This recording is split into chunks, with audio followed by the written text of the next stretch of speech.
আজকে পুঁতার শাক ভাজি করবো। এটা হচ্ছে লাল পুঁতার শাক। আমি ধুয়ে পরিষ্কার করে নিয়েছি। এটা এখন আমি ভাপিয়ে নেব।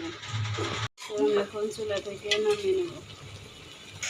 একটা কড়াই বসেছি, কড়াইতে দিয়েছি তেল, দিয়ে দেবো পেঁয়াজ, রসুন, মরিচ।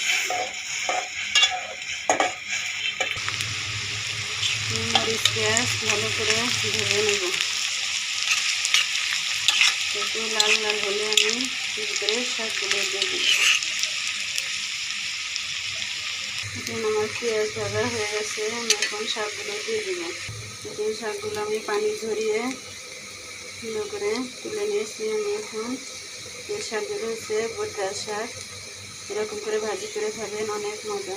আমি শাকগুলো তেলের ভিতরে ছেড়ে দেবো।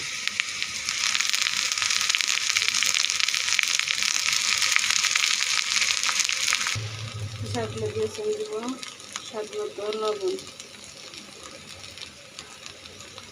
দিয়ে আমি ভালো করে ভেজে নেব। শাক ভাজিটা আমার হয়ে এসেছে, মরিচটি ভেজে নেব। আমি এখন চুলা থেকে নামিয়ে নেব।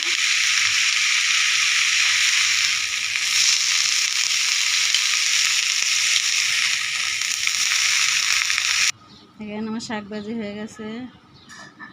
আমার রেসিপি যদি আপনাদের ভালো লাগে তাহলে অবশ্যই আমার পাশে থাকবেন। ফেসবুক থেকে থাকলে ফেসবুক পেজটা ফলো করবেন। ইউটিউব থেকে দেখে থাকলে ইউটিউব চ্যানেলটা সাবস্ক্রাইব করে পাশে থাকা বেল আইকনটি ক্লিক করে দেবেন। এরকম করে পুঁতার শাক ভাজি করে খাবেন, অনেক মজা। আল্লাহ হাফেজ।